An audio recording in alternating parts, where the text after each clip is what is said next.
Good afternoon all of you, a very warm welcome. सबका फिर से एक बार स्वागत है। जैसे कि दोस्तों, पिछली बार हमने देखा था, हमने एक नई सीरीज शुरू की है द कोर आईएएस के प्लेटफॉर्म के माध्यम से, और उस सीरीज का नाम है the historical personalities of modern India. क्योंकि हमारे सिलेबस में क्लियरली मेंशन किया गया है, जैसे मैंने लास्ट टाइम भी बताया था, that syllabus clearly mentions regarding the important personalities of the modern India, especially. UPSC hasn't clearly mentioned the modern Indian personalities, but more or less the people who shape this modern Indian nation, जिन्होंने इस नए भारत की नींव रखी है, वो लोग modern India से बिलोंग कर रहे हैं। तो ज़्यादातर यूपीएससी का जो क्वेश्चन पूछने का ट्रेंड है, उसमें हमें क्लियरली दिखता है कि मॉडर्न इंडियन जो पर्सनालिटीज़ है या लीडर्स है, उनके ऊपर क्वेश्चंस पूछे गए हैं। बट इसका मतलब ये नहीं है कि एंशियंट या मेडिवल पर्सनालिटीज़ के बारे में क्वेश्चंस पूछे नहीं जाएंगे।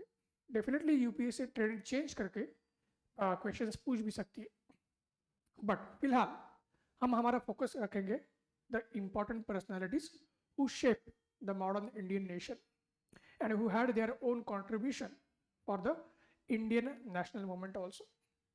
क्योंकि हमें पता है कि इंडियन नेशनल मूवमेंट सिर्फ एक पॉलिटिकल मूवमेंट नहीं थी, वो एक राजनैतिक मूवमेंट सिर्फ और सिर्फ नहीं थी। वो राजनैतिक से भी आगे जाके वो पूरे एक नए भारत की नींव रखने की एक प्रोसेस थी, और उस प्रोसेस के तहत there were so many people who gave their contribution directly or indirectly, ठीक है, in a different degrees with a different intensity, and we can say they were like a unsung heroes also, they were like a unsung heroines also. So as of now we are focusing upon certain important personalities who always remain in a limelight। और इसका purpose मैंने पिछली series के इसमें भाग में मैंने बताया भी था कि यहाँ पे बहुत सारे जो डिबेट्स चलते रहते हैं ऑनलाइन प्लेटफॉर्म्स पे, सोशल मीडिया पे, ठीक है, यूट्यूब के माध्यम से या और कहीं पे भी, कि जो हमें इन्फ्लुएंस कर सकते हैं इन पर्सनालिटीज़ के बारे में हमारा परसेप्शन बनाने में। और बहुत बार ऐसे हो सकता है कि ये परसेप्शन निगेटिव जा सकता है। So because of that, as a part of UPSC, as we discuss earlier also, we have to be very very balance, impartial and unbias. तो ये बैलेंस, इम्पार्शियल और अनबायस व्यू या ओपिनियन कैसे बनाना है, यही हमारा पर्पस है, ताकि हमारा जो नॉलेज है वो एक सही तरीके से प्रेजेंट हो जाए एग्जाम हॉल में। And that is what the UPSC exactly wants from you. So पहले भाग में हमने देखा था कि कैसे गांधी जी और सुभाष चंद्र बोस, इनके बीच में क्या क्या डिफरेंसेस थे, चाहे उनकी विचारधारा हो, चाहे उनका अप्रोच हो था हमारे इंडियन नेशनल मूवमेंट के प्रति, या उनका काम करने का तरीका हो। बट हमने आखिर में ये भी देखा था कि how both of them they used to agree on many points, they had a kind of mutual partnership and they used to respect each other. Same thing today we are going to discuss about Mahatma Gandhi ji and Veer Savarkar. तो अगर आपने कल का ही newspaper पढ़ा होगा, so you will get the idea that in a recent times there is a news regarding the Veer Savarkar again, because recently the Veer Savarkar basically he was in a news for the purpose of for the purpose of his contribution to the Indian freedom struggle। हालांकि debate political level पे चलते रहता है, चल भी रहा है, तो हमारा पर्पस वही है कि हमें पॉलिटिकल लेवल पे जाके बायस होने की ज़रूरत नहीं है, बल्कि उनका कंट्रीब्यूशन इंडियन फ्रीडम स्ट्रगल में क्या था, और खास करके महात्मा गांधी और वीर सावरकर, इनकी विचारधारा, इनका काम करने का जो तरीका है, वो कैसे एक दूसरे से अलग भी था, और वो कैसे आखिर में जाके भारत के नए भारत के उदय में एक महत्वपूर्ण पहलू बन गया था। एक महत्वपूर्ण, वो एक आधार स्तंभ के रूप में उदय में आ चुका था। ये हमें ज़्यादातर देखना है। ऑफ कोर्स जब बात आएगी या बात छिड़ेगी, क्योंकि ये एक पर्पसफुल डिस्कशन है, जो भी हम आज डिस्कस कर रहे हैं वो सिर्फ और सिर्फ डिस्कशन नहीं है, डिबेट तो बिल्कुल नहीं है, ये एक पर्पसफुल डिस्कशन है from the perspective of the UPSC. ठीक है, और जैसे पहले भाग में मैंने बताया था, चाहे वो आपका मुख्य परीक्षा हो गई GS paper 1, GS paper 4 ethics हो गया, जीएस पेपर 2 आपका सोशल जस्टिस हो गया, या even your personality test, from all perspectives and as a educated concerns citizen of India, right? In a general walk of the life also, we should have a very clear cut opinion about the personalities who had their own contribution in a freedom struggle. Some of these personalities like Veer Savarkar, they may be controversial, right? Savarkar जैसी personalities controversial हो भी सकती है, but हमें उन controversy से परे जाके एक objective way में देखना है कि उनका योगदान कैसे था, क्या उनको जिस तरह से दिखाया जाता है क्या सही में वो वाकई में ऐसे ही थे। ठीक, और ख़ास करके जब डिबेट्स आती है कि गांधी जी और सावरकर इनके बीच कैसे विचारधाराओं का आदान प्रदान था, या इनके बीच में कोई कॉन्फ्लिक्ट था या मतभेद थे या नहीं थे, तो वही हमें देखना है। लेकिन वो मतभेद या कॉन्फ्लिक्ट कैसे थे और किस हद तक थे और कहाँ कहाँ फिर दोनों में बनती भी थी या एक मत होते रहता था, how they use to have their own convergence on the point of views on their own agreements, ये भी हमें देखना है। ठीक है, क्योंकि होता यह है कि हमें ऐसे दिखाया जाता है कि एक कोई लीडर होगा जैसे सावरकर हो गए कि वो बहुत एक्सट्रीम लेवल पे दिखाया जाता है, और महात्मा गांधी जी के बारे में तो कोई सवाल पैदा नहीं होता है कि उनका कंट्रीब्यूशन और उनकी विचारधारा और उनका जो एक आउटलुक है या पर्सपेक्टिव है, not only in the context of the Indian freedom struggle but life as a whole, उसके बारे में हम सबको पता ही है। बट स्टिल होता यह है क्योंकि जब कंट्रोवर्सीज की बात चलती है तो सावरकर का नाम हमेशा ही महात्मा गांधी की हत्या में भी आता है, और news channels, media and internet और overall online world, it will always talk about, debate about all these controversial aspects. For UPSC, we just have to focus on the things in a very purposeful and constructive way. So there will be some points of, we can say, the touch of conflict or kind of concern. But still, we have to keep in mind that our focus should be the way we have to present the answer in a UPSC, and the way in which the UPSC can ask the question. जैसे हमने कल देखा था सुभाष चंद्र बोस और गांधी जी के बारे में, वैसे ही आज डिस्कस करेंगे बहुत संक्षिप्त में, ज़्यादा हम डिटेल में जाने की ज़रूरत नहीं है क्योंकि we have to be very point wise, we have to be very concise, we have to the point.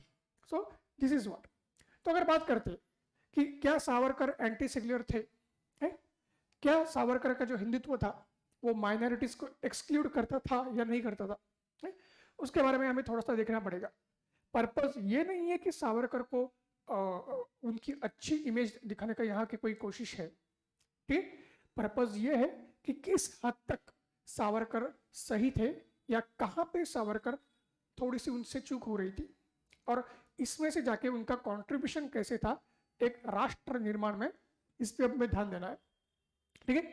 तो ये अगर बात करते तो आगे चलते जब महात्मा गांधी से हम उनको कंपेयर करेंगे, बिकॉज कॉन्ट्रोवर्सीज में तो हमेशा गांधी जी के साथ उनका नाम आएगा ही आएगा, बट पॉइंट ये है कि हमारा पर्पस कंपैरिजन का महात्मा गांधी के साथ ये है कि गांधी जी जो एक फादर फिगर है, उनके कंपैरिजन में उनकी आइडियोलॉजी और उनके जो आपके विचार है, उनका जो एक पर्सपेक्टिव है, उस हिसाब से सावरकर जी कितने सहमत थे और सावरकर जी कैसे अलग थे, और उस हिसाब से हमारे राष्ट्रवादी आंदोलन में या इंडियन नेशनल मूवमेंट में कैसे उन दोनों का अलग अलग कंट्रीब्यूशन था।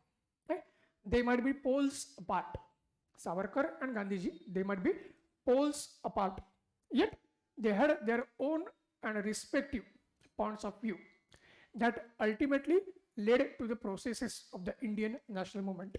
यही चीजें अभी क्लियर हो जाएगी, और इसमें बात करते करते यह भी एक पॉइंट आएगा कि क्या सावरकर और महात्मा गांधी इनमें हिंदुत्व को लेके कोई कंट्रोवर्सी थी या कॉन्फ्लिक्ट था या नहीं।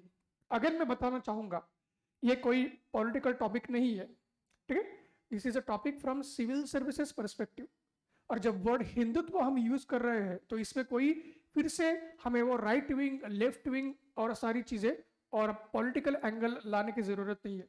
UPSC can definitely ask about the Hindutva, क्योंकि यहाँ पे हिंदुत्व की जो परिकल्पना है, हिंदुत्व का जो कंसेप्ट है, हिंदुत्व का आयाम है, उसको ही ठीक से समझना हमारे लिए जरूरी है। And when we will in a dispassionate manner and objectively, when we will get into the fold of that Hindutva concept, right? And how it was going to fit and how it was going to ultimately benefit, right, the Indian nation and the people of India or a society of India as a whole. In that way, we will get the idea that it is not a kind of political or a so-called religious aspect going into controversies, right? And automatically अपने आप हम समझ जाएंगे कि UPSC perspective से हमें कैसे answer लिखना है अगर प्रश्न पूछा गया है तो। So that is what we will see now. तो अगर बात करते हैं, कल जैसे हमने देखा था कि गांधी जी और सावरकर, उनके बीच में क्या क्या अलग अलग विचारधाराएं थी या क्या क्या मतभेद थे, या उनका अपना अपना एक व्यू पॉइंट कैसे था, काम करने का तरीका कैसे था, ठीक है, सोच कैसे थी, तो वही देखेंगे अभी।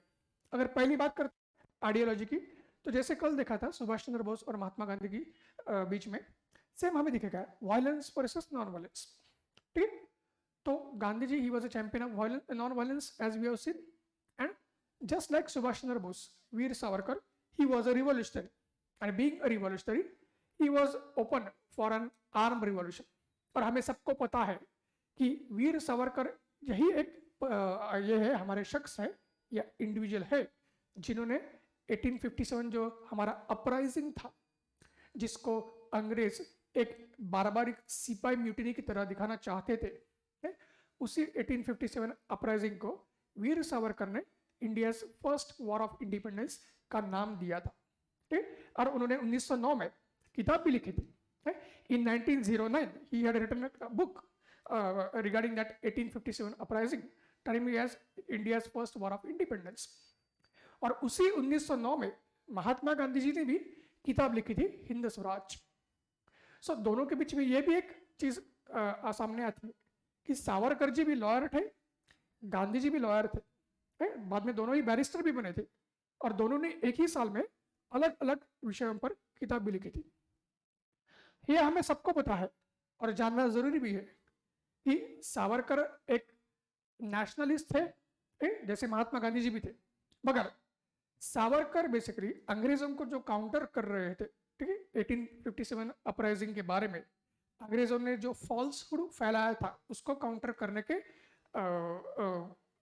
डिबेट में या उसको काउंटर करने के व्यू पॉइंट में सावरकर ने 1857 रिवॉर्ड को फर्स्ट वॉर ऑफ इंडिपेंडेंस कह दिया था।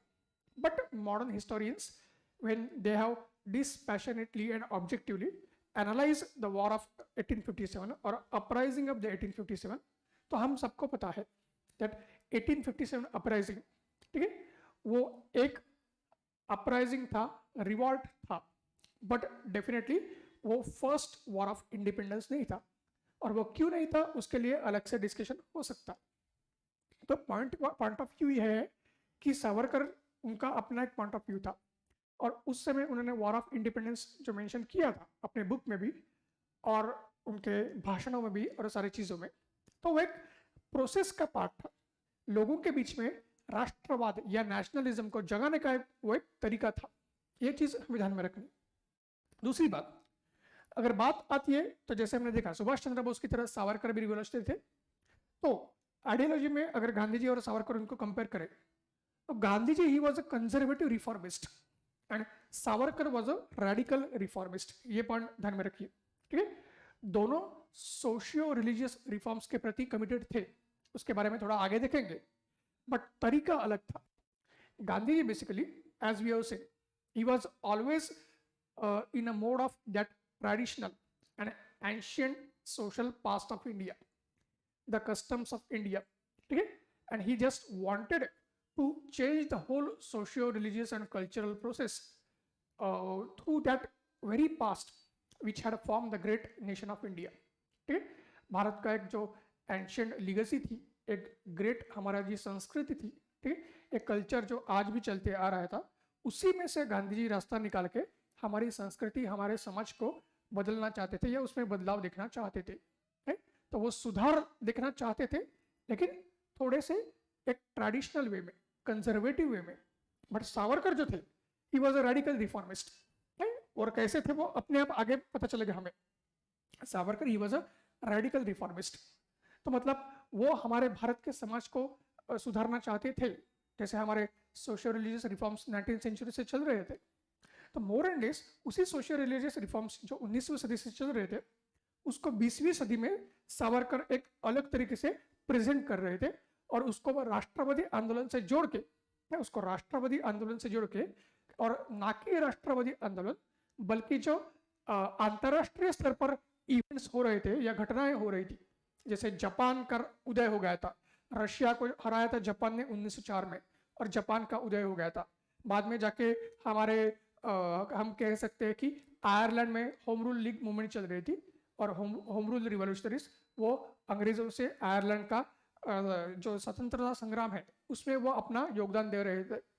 इन चीज़ों से लिंक करके सावरकर रेडिकली भारत में रिफॉर्म्स देखना चाहते थे, तो समाज सुधार में भी सावरकर अंतरराष्ट्रीय जो एक आयाम है उसको जोड़ना चाहते थे। ये पॉइंट ध्यान में रखना है। उसके आगे अगर बात करते अप्रोच की, तो कल जैसे हमने देखा महात्मा गांधी का अप्रोच कैसे था कि ग्रास रूट से लेके हम नेशनल लेवल तक आएंगे, because for inclusive approach in Indian national movement to include the masses, Gandhi ji always focus upon the grass roots. Gandhi ji ने हमेशा वीकेस्ट ऑफ द वीकेस्ट के ऊपर फोकस किया था, और वही वहां से जाके Gandhi ji top bottom up approach follow करके he will come to the national level, और उसी हिसाब से वो राष्ट्रवाद बांधना चाहते थे या पैदा करना चाहते थे। सावरकर का थोड़ा सा अप्रोच लगता, वो सुभाष चंद्र बोस और महात्मा गांधी दोनों का मिक्सचर था।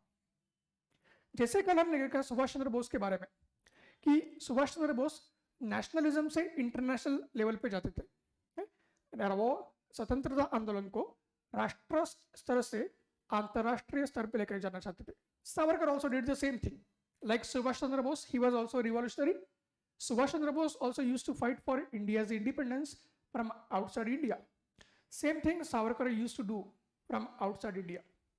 सावरकर भी एक रिवॉल्यूशनरी थे, और वो भारत के आज़ादी की लड़ाई भारत के बाहर से लड़ते थे, तो राष्ट्र स्तर से वो अंतरराष्ट्रीय स्तर पे जाते थे। उसका एक एग्जांपल अभिनव भारत 1904 में सावरकर ने अभिनव भारत, ये जो हमारी सीक्रेट रिवॉल्यूशनरी सोसाइटी थी, उसका गठन किया था।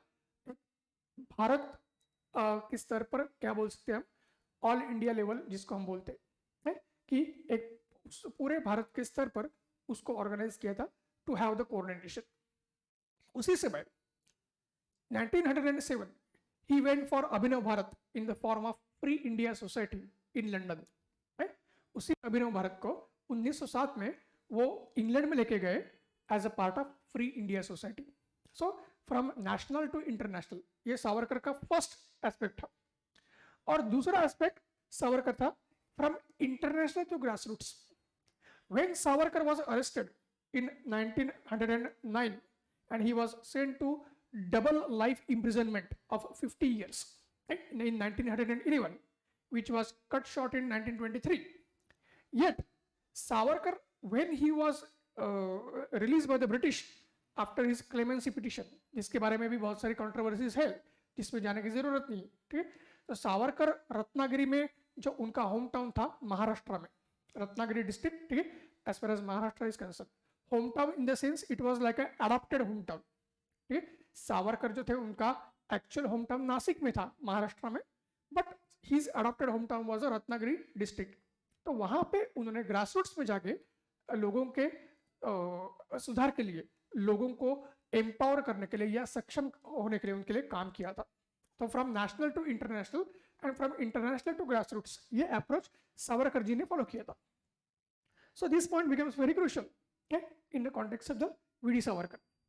Then, जब अब बात आती है whether there was any conflict between that Mahatma Gandhi and Savarkar with regards to Hindutva, तो यहाँ पे हमें देखना है अभी ये जो कॉन्फ्लिक्ट है, यहाँ पे एक बात बहुत जरूरी है, यहाँ पे एक बात बहुत जरूरी है कि दोनों का हिंदुत्व को देखने का तरीका, ठीक, उनके दोनों के हिंदुत्व के प्रति जो सोच थी वो बहुत ही अलग अलग थी। उस सोच के तरफ आते ही है, और उस सोच की तरफ आने के समय में पहले हम डिस्कस करेंगे या देखेंगे स्वराज के प्रति इनका आउटलुक क्या था। What was their outlook towards swaraj. तो गांधी जी का जैसे हमने कल भी देखा है, Gandhi ji wanted swaraj in phases, self rule, dominance status, then complete independence. जैसे कल भी मैंने बताया that he can become flexible, and he had become flexible at times. Again, from complete independence he can come to dominant status. Okay, so Gandhi ji was very flexible and pragmatic in his conception of the Swaraj. और दूसरा ये चीज भी हमने देखी है, गांधी जी Swaraj always went beyond political. Gandhi ji Swaraj it always went beyond the political, क्योंकि गांधी जी ने सीधे बोल दिया था जब तक कमजोर से कमजोर व्यक्ति जो है उसको जब तक अपने अंतर्मन से ये नहीं लगता है कि मैं आजाद हूं और मुझे सारी वो सुविधाएं और अधिकार मिल रहे हैं जो एक बाकी लोगों को भी मिल रहे हैं, और मैं सक्षम हो रहा हूं, मैं अपना जीवन सही तरीके से जी पा रहा हूं, तब तक स्वराज नहीं आता है। गांधी जी का कंसेप्ट क्लियर ही है, ठीक है। एंड सावरकर जी है, उनका जो कंसेप्ट है आजादी का, वो सुभाष चंद्र बोस जी के तरह ही है। सावरकर भी रिवॉल्यूशनरी है, सुभाष चंद्र बोस भी रिवॉल्यूशनरी है, तो एक रिवॉल्यूशनरी सोच सामने दिखती है। तो बोस जैसे पॉलिटिकल इंडिपेंडेंस के ऊपर फोकस करते थे, सावरकर जी भी पॉलिटिकल इंडिपेंडेंस के ऊपर फोकस करते थे, ठीक है। ये पॉइंट ध्यान में रखना है। और हिंदुत्व की तरफ आते आते और एक चीज देखना है कि ये जो विचारधारा है वो विचारधारा कैसे आपकी विकसित होती है। विचारधारा विकसित होती है जब आप किसके संपर्क में आते हो समाज में, है कैसे कैसे व्यक्तियों का प्रभाव आपके ऊपर रहता है, आप किससे प्रभावित हो जाते हो, ये सारी चीजें मायने रखती है। और कल महात्मा गांधी जी और सुभाष चंद्र बोस के बारे में भी ऐसे ही हमने देखा था, आज भी वैसे देखेंगे। तो गांधी जी का क्लियर है, गांधी जी हमारे नरम मतवादी थे, है? क्यों? ही was a moderate because he was influenced by Gopal Krishna Gokhale, whom he used to refer as a political guru. Gandhi ji was also influenced by the Rabindranath Tagore, okay? Their ideology, their thought process, and their, we can say, kind of views they had put through their writings, okay? Their speeches and so on. अगर इनकी बात करते हैं सावरकर जी की, तो जैसे सुभाष चंद्र बोस के बारे में देखा था, Savarkar also he was influenced by extremist outlook और ideology. एक जो कल्चरल नेशनलिज्म है, सांस्कृतिक राष्ट्रवाद, उससे वो प्रभावित थे, है? उससे वो मोटिवेट हुए थे। ये बात हमें ध्यान में रखनी है।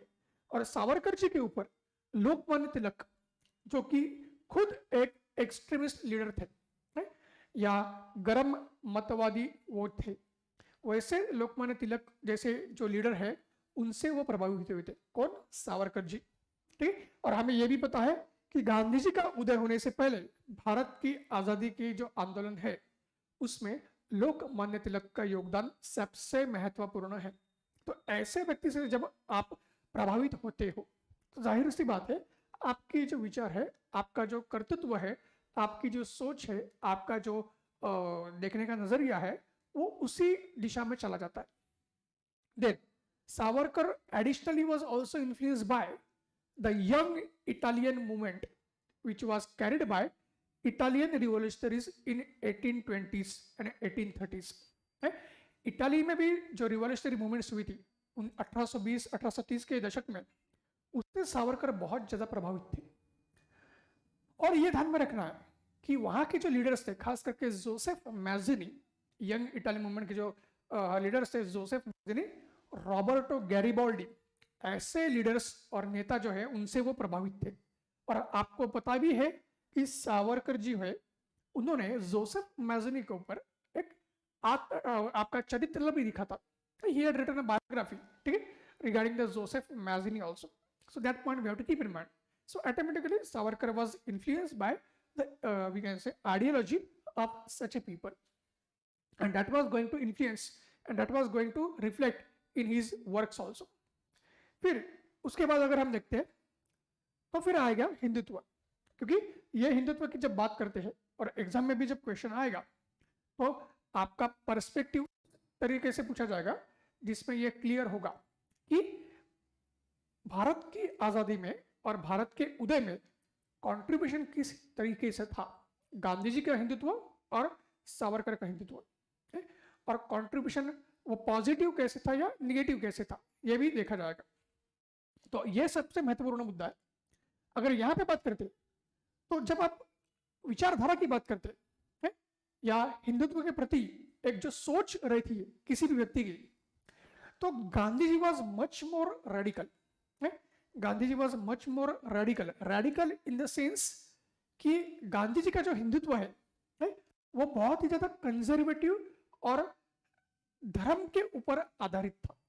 ठीक है, क्योंकि मैंने जैसे बताया हिंदुत्व धर्म के ऊपर भी हो सकता है और हिंदुत्व धर्म के परे भी हो सकता है। तो अगर बात करते हैं तो महात्मा गांधी खुद पब्लिकली बोलते थे, आई एम स्टाउंच हिंदू, मैं एक पूरी तरीके से हिंदू धर्म का पालन करने वाला आदमी हूँ। ठीक है, एंड मैं सनातनी हिंदू हूँ, ऐसे गांधी जी सीधे सीधे बोलते थे। गांधी जी गाय की जो पूजा होती है या काऊ वर्शिप होती है उसमें पूरी तरीके से बिलीव करते थे। तो क्लियर कट गांधी जी का जो हिंदुत्व है, because as I have mention Gandhi ji was rooted back in his past, that means India's past, that is a glorious past of the so called Sanatan Dharma which is called as a Hinduism today, which was brought by the Aryans in a Vedic period. Okay? The oldest continuous flowing philosophy anywhere in the world which we can find. तो धर्म के perspective से, ठीक है, और संस्कृति के perspective से देखा जाए तो गांधी जी सीधे सीधे हिंदुत्ववादी थे। देन और उसमें ये क्लियर है कि उनकी गाय के प्रति जो पूजा है, ठीक है, या जो खुद को सनातनी धर्म हिंदू कहते थे, या हम उनकी हमें पता ही है कि राम राज्य का कंसेप्ट या उनका जो वैष्णव जन थे, ये सारी चीजें दिखाती है गांधी जी का हिंदुत्व था धर्म के ऊपर आधारित। अगर सावरकर जी की बात करते हैं, सावरकर जी बात करते हैं तो हमें क्लियरली दिखेगा, despite the fact that normally Savarkar is accuse, Savarkar ji के ऊपर टीका की जाती है कि ये आपके हिंदुत्ववादी है और इनका जो हिंदुत्व है इन्होंने धर्म को पॉलिटिक्स में लाके फिर इसका गलत असर मुस्लिम लीग के रूप में हमें देखने को मिला है। ठीक है, और जिसकी वजह से हमारी पार्टीशन वगैरह हुआ है, ये सारी चीजें जो आती है इसमें हमें ये क्लियर होना पड़ेगा that Savarkar's Hindutva it was clearly a cultural identity. Savarkar's Hindutva was not a religious identity. जैसे मैंने बोला महात्मा गांधी के लिए Hindutva was a religious identity, Gandhi ji के लिए हिंदुत्व एक धार्मिक हमारी जो है पहचान थी। But for Savarkar the Hindutva was a cultural identity. Savarkar he was a product of cultural nationalism and that Hindutva was a symbol and outcome of cultural nationalism. ये पॉइंट ध्यान में रखना है। और इसलिए आपको दिखेगा कि जब वो हिंदुत्व की बात करते थे, ठीक है, जब वो हिंदुत्व की बात करते थे तो हमेशा वो बात करते थे radical reforms in Hinduism. He used to talk about the radical reforms in Hinduism. और उनका जो हिंदुत्व था वो भगवान में विश्वास रखता ही नहीं था। उनका जो हिंदुत्व था वो भगवान में विश्वास नहीं रखता था। ठीक है, ये पॉइंट ध्यान में रखिए। एंड उनका हिंदुत्व जो है वो रैशनैलिटी और रीजन के बेस पे था। जैसे हमने देखा फ्रेंच रिवॉल्यूशन से पहले रेनेसांस हुआ था, मोंटेस्क्यू, वोल्टायर, कांट, रूसो, ये सारे विचारक थे या इंटेलेक्चुअल्स थे जिन्होंने फ्रेंच रिवॉल्यूशन और यूरोप में जो बदलाव आए उसको शेप किया था। वैसे Savarkar basically he wanted that whatever has been mentioned in Hinduism are the so called living tradition of India that can not be believed unless and until it passes the muster of your rationality and reason. जो भी हमारे धार्मिक ग्रंथों में लिखा गया है, जब तक वो आपकी समझ, आपकी सोच और आपका जो एक निष्पक्ष जो हमारा विचार करने का एक तरीका होता है, उसके आगे जाके हम उसको देख पाते हैं एक साइंटिफिक तरीके से या वैज्ञानिक तरीके से, तब तक उस धर्म ग्रंथों की बातों पर हमें ध्यान नहीं देना है। ये सावरकर जी ने क्लियर बोला था। So he was focusing upon atheism and rationality.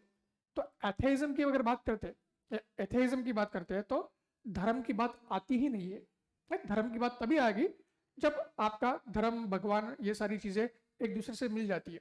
तो इसलिए सावरकर जी का हिंदुत्व धर्म से आधारित नहीं था। It was a socio cultural identity of India. और सावरकर जी के हिंदुत्व में सारे जो हमारे संस्कृति के अलग अलग आयाम है, सारे धर्म जो है, सारे जो भाषाएं है, ठीक, और सारी जो भारत की विविधता है, ये सारी विविधता एक एकता के रूप में, जो आज हम यूनिटी एंड डाइवर्सिटी बोलते हैं, ये सारे एक ही देश में या एक ही राष्ट्र में रहने चाहिए शांतिपूर्ण तरीके से। ये सावरकर का हिंदुत्व था। Savarkar's Hindutva was focusing upon the peaceful coexistence of all socio-cultural traditions of India, which were existing at a time, and in the same Indian subcontinent, which was undivided Indian subcontinent। ये भी ध्यान में रखना है। सावरकर का जो हमारा नया भारत का सपना था, वो अनडिवाइडेड भारत का ही सपना था। ये भी हमें ध्यान में रखना है। उन्होंने कभी भी ऑर्थोडॉक्स हिंदू बिलीफ्स के ऊपर विश्वास नहीं रखा। ही always discarded Orthodox Hindu beliefs. ये भी पॉइंट जरूरी है। और यहाँ पे हम देख सकते हैं, as I have mention, Gandhi ji was a worshipper of the cow, but Savarkar disapproved cow worship. गाय की पूजा करना जरूरी नहीं है, ऐसा सावरकर ने बोला था। So he did not believe much in a cow worship. उनको लगता था कि गाय की पूजा करना is a kind of superstition है। गाय की पूजा करना एक सुपरस्टिशन है, अंधविश्वास है। ये चीज ध्यान में रखिए। और उनका जो हिंदुत्व है, Hindutva of the Savarkar was a response of a modern India to the so called imperial and colonialist ideology of the Britain, right? The imperialistic and colonialism ideology which Britain was following. The answer was Hindutva.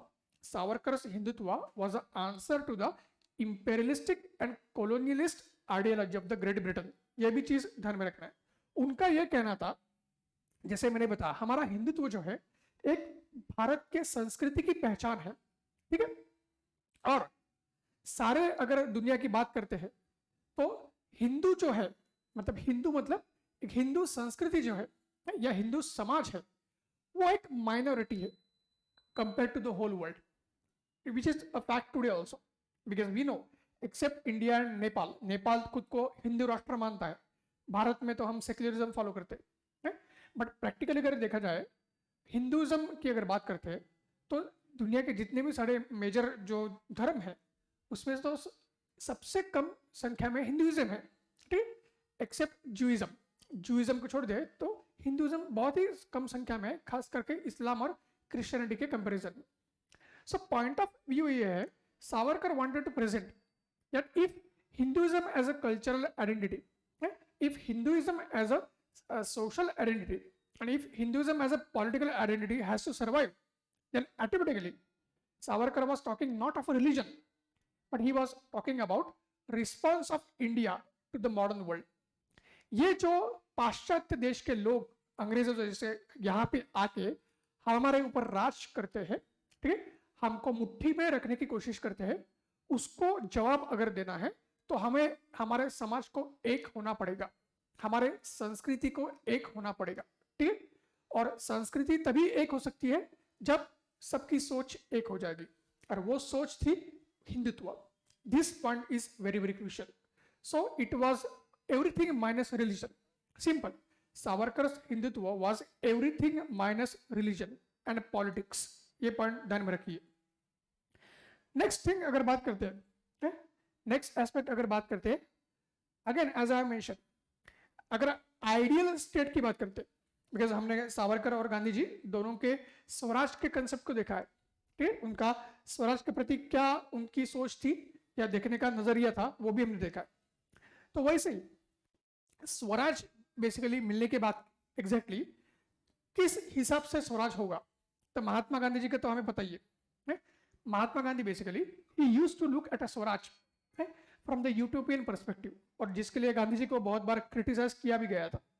और उसके बारे में भी मैंने कल आपको निष्पक्ष तरीके से बताया था कि Gandhi ji was not utopian, Gandhi ji was not in a dream world. Gandhi ji का जो राम राज्य या किसी भी बात का कंसेप्ट था, तो गांधी जी पहले उस बात के ऊपर अमल करते थे। He used to walk first and then talk first. So he was a practical idealist. ये टर्म मैंने यूज किया था, गांधी जी प्रैक्टिकल आइडियलिस्ट है। तो उनका राम राज्य कोई यूटोपियन नहीं था। It was a practical and pragmatic aspect, provided how it can be achieved, and how in a collective manner we can achieve that, so we can have the perpetual peace and progress. तो definitely Gandhi ji का जो राम राज्य का concept है, it was based on the ideals of equality, social justice, pluralism, tolerance, and we can say equity also. और ये सारी चीजें हमारे भारत के संविधान में भी है। तो गांधी जी बेसिकली आज जो भारत का संविधान है, ठीक है, हमारे जो मूलभूत अधिकार है, हमारे जो डीपीएसपी है, ये सारी चीजों को कहीं ना कहीं उस राम राज्य में वो रिफर कर रहे थे। पर जैसे मैंने बताया, गांधी जी खुद जैसे कहते थे कि मैं हिंदू हूँ, तो इसलिए उन्होंने राम राज्य टर्म यूज किया था। तो उसको अलग कॉन्टेक्स्ट में या अलग नजरिए से लेने की जरूरत नहीं पड़ती हमें, बात सीधी सीधी है। और गांधी जी का जो राम राज्य है वो इंक्लूसिव है, ठीक है, सारे समाज के सारे व्यक्तियों के लिए, और वो ह्यूमनिज्म या मानवतावाद के ऊपर आधारित था। तो फिर से यह धर्म की बात आने वाली रही है। सिमिलरली यहाँ पे सबसे महत्वपूर्ण बात है, जहां पे गांधी जी और सावरकर थोड़ा डिफर करेंगे। तो ये बात क्या यहाँ तक आने तक हम देखते हैं पहले कि सावरकर का जो आपका फोकस था या सावरकर की जो सोच थी, ठीक है, एक आइडियल स्टेट के बारे में कि जो नया भारत बनेगा वो कैसा होगा। तो मैंने बताया सावरकर का जो हिंदू राष्ट्र है, क्योंकि the concept of Savarkar regarding the Hinduism and Hindutva, Savarkar का जो हिंदुत्व का जो कंसेप्ट है, वही हिंदुत्व का कंसेप्ट जो एक कल्चरल नेशनलिज्म है, हिंदू राष्ट्रवाद, ठीक, सांस्कृतिक राष्ट्रवाद है, उससे ही हिंदू राष्ट्र की नींव रखी जाएगी। सावरकर के हिसाब से जो हिंदू सांस्कृतिक राष्ट्रवाद है, उसके आधार पर ही हमारे हिंदू राष्ट्र की नींव रखी जाएगी। क्योंकि सावरकर का ये मानना था कि जो राष्ट्र है वो एक समान भौगोलिक जो हमारी भूमि है, ठीक है, जिसमें अलग अलग धर्म या जाति के लोग बहुत सालों से शांतिपूर्ण तरीके से रहते हैं, उन चीजों से हमारा राष्ट्रवाद बनता है। एक ही संस्कृति से हम बंधे जाते हैं, चाहे आप हिंदू हो, चाहे आप मुस्लिम हो, चाहे आप जैन हो, चाहे आप बौद्ध हो, चाहे आप और किसी धर्म का पालन करते हो, फिर भी आप हिंदू ही हो। क्यों? क्योंकि हिंदू, जैसे हमने पहले भी देखा है, अरब्स ने हिंदू यह नाम हमें दिया है। And when Arab said Hindu, Arab ने हिंदू धर्म के लिए नहीं कहा था, वो भारत के भूमि के लिए कहा था। सारे लोग जो इंदस रिवर के पूर्व में रहते हैं, और इंदस रिवर को संस्कृत में सिंधु कहा जाता है, एंड अरब्स जो थे वो सिंधु शब्द को उच्चारित नहीं कर पाते थे, उन्होंने सिंधु को हिंदू कहा। So for Arabs all people और every person living east of Indus is a Hindu, irrespective of his race, religion, ठीक है, his ethnicity and any kind of identity। तो वही कंसेप्ट सावरकर लाते थे कि सिंधु नदी के आगे और हिमालय के लेके हमारे इंडियन ओशन तक, सिंधु नदी के पूर्व में और हिमालय से लेके हमारे इंडियन ओशन तक या हिंद महासागर तक, जो भी आदमी या जो भी इंसान इस मिट्टी में रहता है वो हिंदू है। उसका अपना एक धर्म हो सकता है, but still he is a Hindu. So Savarkar's Hindutva, it was differentiating between the personal and public identity. as a part of your personal identity, you may be Muslim, you may be Christian, but as a part of your public identity, you are a Hindu. That is a foundation of the Hindutva and Hindu Rashtra for the Savarkar।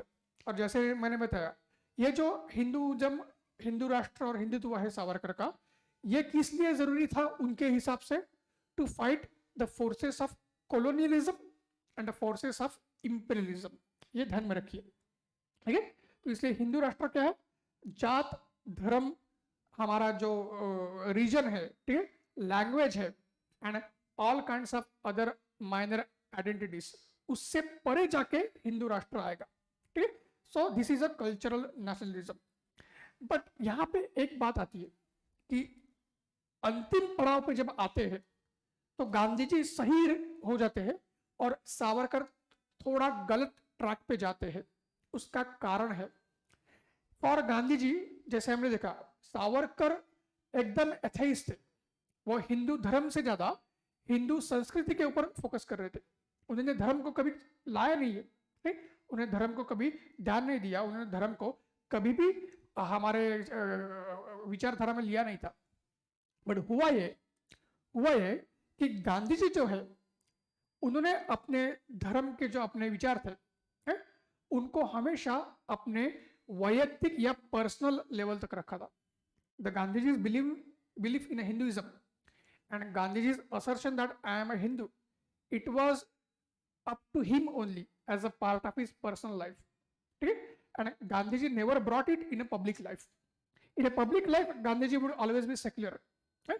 In a public life, Gandhiji would always be secular, and in his personal life, he was a Hindu. ये चीज ध्यान में रखिए। इसलिए गांधी जी का जो Hinduism है या गांधी जी का जो हिंदुत्व है, कभी भी बाकी धर्म के ऊपर हावी नहीं हुआ था। गांधी जी का जो हिंदुइज्म है या गांधी जी का जो हिंदुत्व है, वो कभी भी बाकी धर्म के ऊपर हावी नहीं हुआ था। सावरकर जी जो है, उन्होंने 1937 में हिंदू महासभा के व्यासपीठ पर, on the platform of Hindu Mahasabha, Savarkar had supported two nation theory. एक चीज ध्यान में रखिए, Savarkar was against the partition of India, yet he had supported two nation theory. तो ये तो कॉन्ट्रोडिक्शन है, विरोधाभास है, ठीक है। आप बोलोगे सर ऐसा कैसे हो सकता है, तो ऐसा था। उसका कारण ये था कि for Savarkar there can be many nations with in the Indian state, और with in India as a country there can be many nations, ठीक है, जो कि सच है आज भी। All the states of India they are respective nations, ठीक है। आपका पंजाब हो गया, पंजाब एक अलग नेशन है विद इन इंडिया। तमिलनाडु हो गया, Tamil Nadu is a different nation with in India, despite the fact कि पंजाब भारत का राज्य है, तमिलनाडु भी भारत का राज्य है, पर with in the nation, with in the country और a state there can be different nations. तो वैसे ही सावरकर का भी था। सावरकर का कहना यह था कि हिंदू और मुस्लिम या हिंदू और बाकी माइनॉरिटी है, और उस माइनॉरिटी में ऑब्वियसली मुस्लिम आते हैं उस समय के हिसाब से। तो टू नेशन थ्योरी जो है, it was based upon nation concept.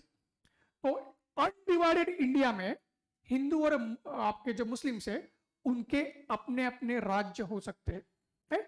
Hindu और मुस्लिम्स उनके अपने अपने राज्य हो सकते हैं विद इन अनडिवाइडेड इंडिया। इसलिए मैं बोल रहा हूं, Savarkar always oppose partition, he always wanted undivided India, but he was of the view that within the same house two brothers can live peacefully in a separate way.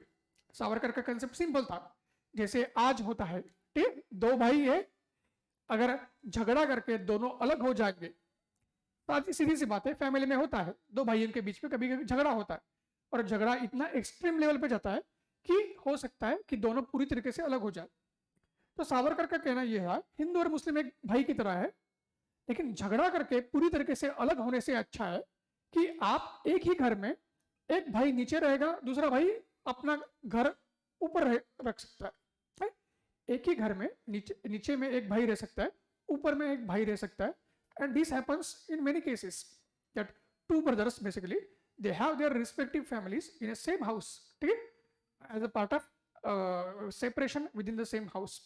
तो सावरकर का ये कहना था कि हिंदू और मुस्लिम्स दोनों अलग हो सकते हैं, दोनों का एक अपना अलग राज्य हो सकता है, अपनी आइडेंटिटी हो सकती है, बट वो राष्ट्र या राज्य है वो अनडिवाइडेड भारत में रहेगा, अनडिवाइडेड इंडिया में रहेगा। जैसे मुस्लिम लीग ने किया, उनको टू नेशन थ्योरी के तहत पाकिस्तान एक अलग देश चाहिए था। सावरकर ने देश ये शब्द कभी यूज नहीं किया, देश एक ही रहेगा भारत, उसमें मुस्लिम्स हो गए, उसमें हिंदू होंगे, अलग अलग एरियाज में रहेंगे अपने इतने हिसाब से, ठीक। ये सावरकर का कंसेप्ट है। बट पॉइंट हो गया कि सावरकर ने कभी भी हिंदुइज्म को धर्म की तरफ से नहीं देखा। गांधी जी ने हिंदुइज्म को धर्म के हिसाब से देखा था, मगर गांधी जी का जो हिंदुइज्म है, उनका जो धार्मिक भाव है, वो खुद तक सीमित था, ठीक। गांधी जी ने पब्लिक लाइफ में कभी भी धर्म को नहीं लाया था, इसलिए गांधी जी सेक्युलर हो गए थे और सेक्युलर है। लेकिन सावरकर का आखिर में ये हो गया, उन्होंने हिंदुइज्म या हिंदुत्व को कभी धर्म के हिसाब से नहीं देखा, बट उनका जो हिंदुइज्म है, जो एक सांस्कृतिक राष्ट्रवाद है, ठीक है, वो इतना हावी हो गया, इतना हावी हो गया बाकी संस्कृतियों के ऊपर कि उसके चलते कहीं ना कहीं एक मिसअंडरस्टैंडिंग या मिसकंसेप्शन पैदा हो गया, ठीक है।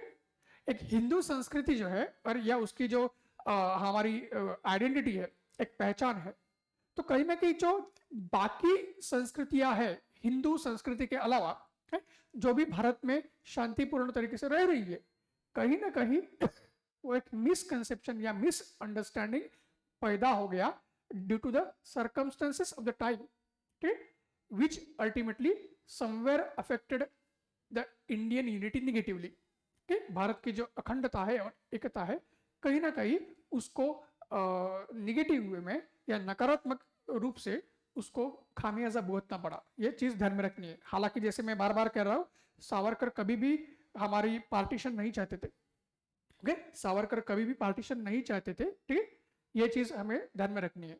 फिर भी indirectly due to his Hindu cultural nationalism, it somewhere overshadowed the other cultural nationalities and identities which were living peacefully in India. So indirectly it gave a chance to forces of a Muslim League and other identities to have a counterpoint. ठीक, ये भी चीज ध्यान में रखनी है। तो ऐसे हमें बैलेंस वे में इन चीजों को प्रेजेंट करना है, ठीक है, डिपेंडिंग कि क्वेश्चन कैसे एग्जाम में पूछा जाएगा। तो यहाँ पे हमें बहुत ही कॉशियस होना है, बहुत ही संभल के चलना है। तो ये चीज है, and because of this you will see कि 1937 के बाद धीरे धीरे सावरकर जी की इमेज निगेटिव बनती गई।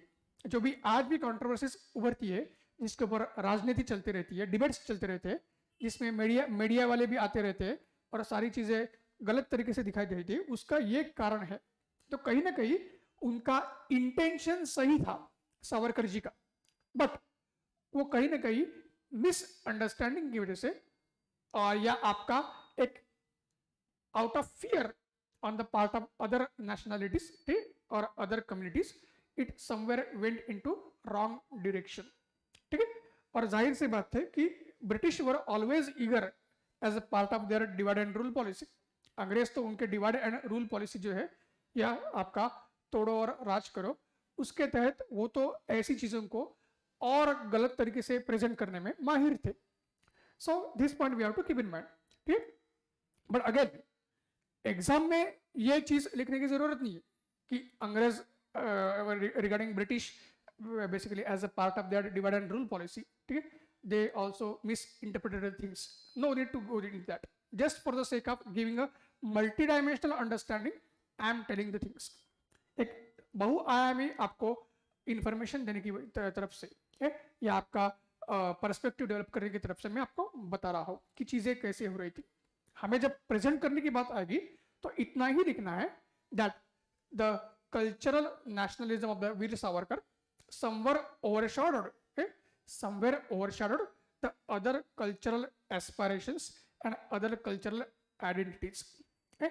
And it created a kind of misunderstanding and miscommunication, and because of that basically somewhere the track went into a wrong direction, affecting the national movement to a greater extent in last phases, ठीक, ये चीज इतना ही हमें ध्यान में रखनी है। और फिर अब हम आते हैं पॉइंट्स ऑफ कन्वर्जेंस। अभी हम आते हैं लास्ट पड़ाव कि ये सारा हमारा अभी पिक्चर क्लियर है कि गांधी जी की सोच कैसे थी, गांधी जी ने अपने सोच को कैसे पब्लिक लाइफ में रखा था, गांधी जी ने किस हद तक अपनी सोच को पर्सनल लाइफ में रखा था, है?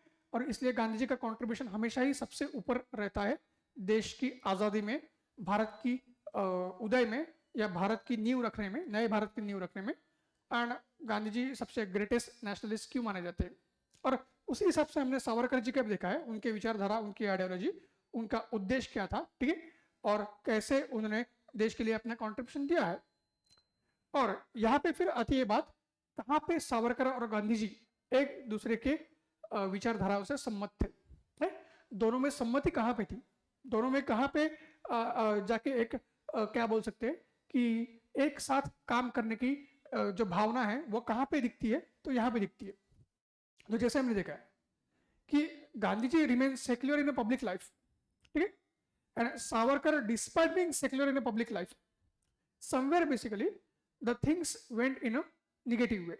Yet we have to keep in mind Savarkar or Gandhiji, both of them supported pluralism and humanism.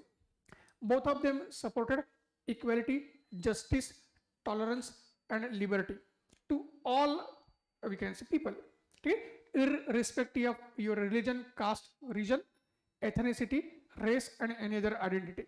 ये चीज ध्यान में रखनी है। देन अगर बात करती है राष्ट्रवाद की, both Savarkar and Mahatma Gandhi, Savarkar his mother tongue was Marathi और Mahatma Gandhi his mother tongue was Gujarati, still both of them supported Hindi as a national language.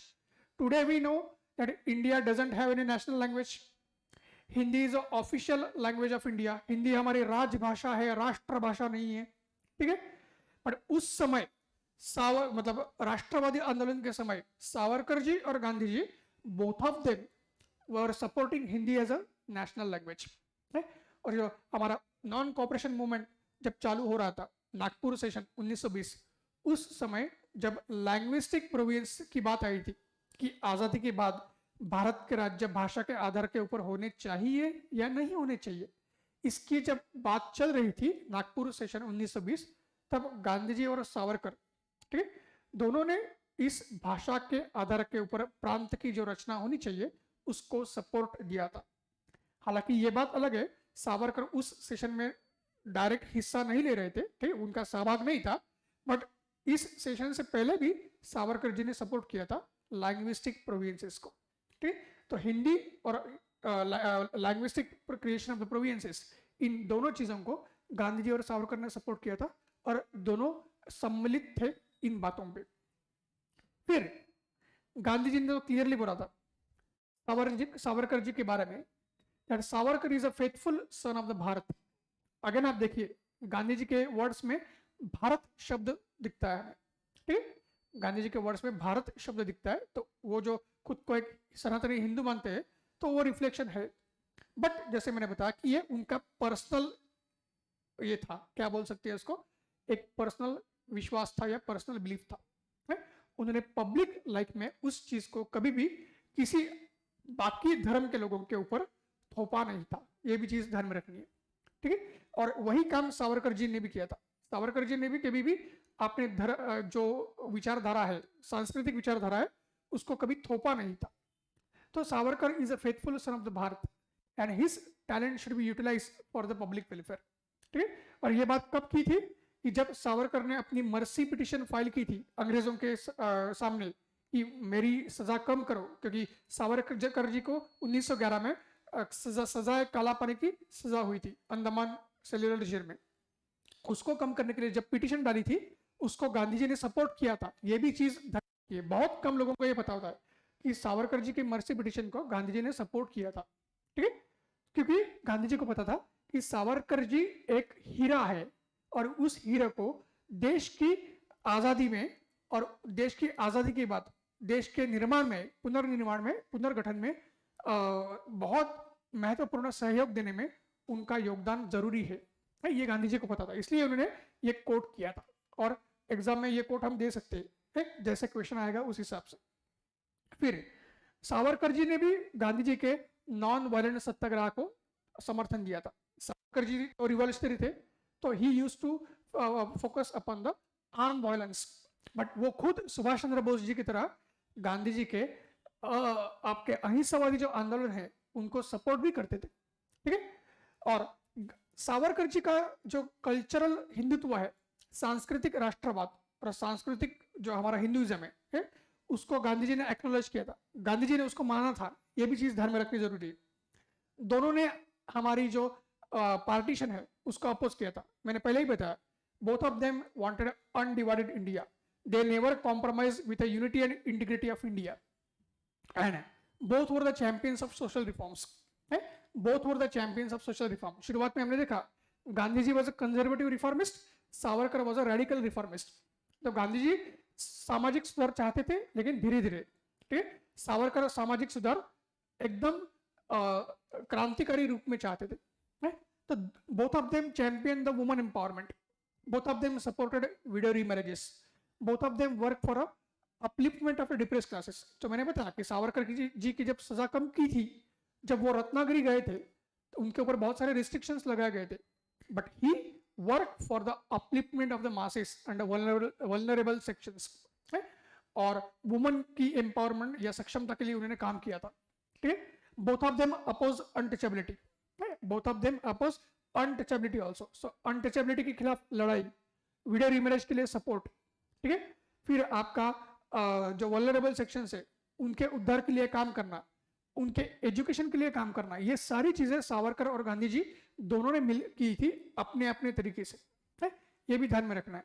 और लास्ट में ये देखना है कि दोनों अनटचेबिलिटी या अछूतेपन को अपोज करते थे, बट उस अछूतेपन का जो मूल कारण है, the root cause of the untouchability, that is वर्णाश्रम धर्म, इस वर्णाश्रम धर्म को दोनों ही मानते थे, है?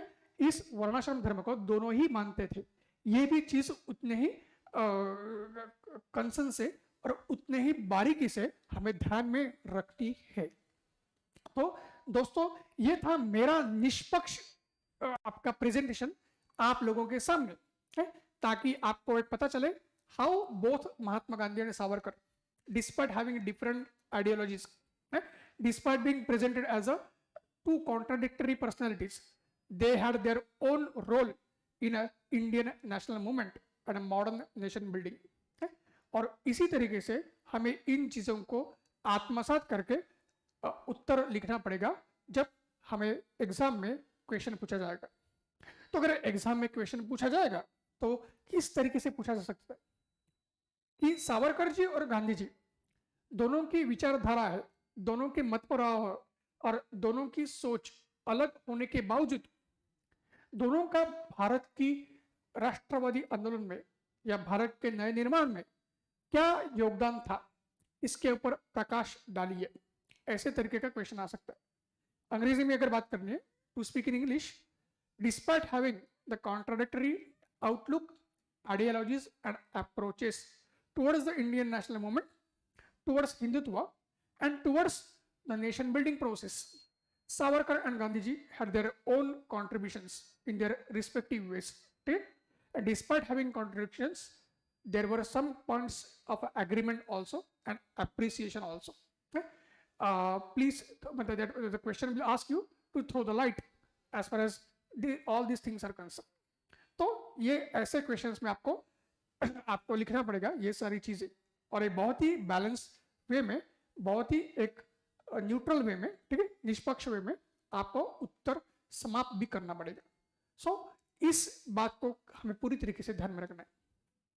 तो इसी बात पर मैं भी आज का हमारा जो डिस्कशन है, जिसको मैंने बोला कि पर्पसफुल डिस्कशन, उसको मैं खत्म करता हूँ। मुझे पूरा विश्वास है कि आप लोगों को ये डिस्कशन और ये सीरीज बहुत ही अच्छी लग रही होगी।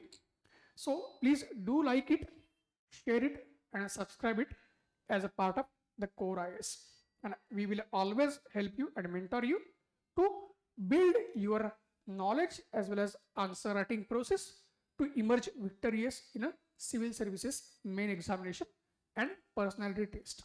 Till then, thank you very much and have a nice day.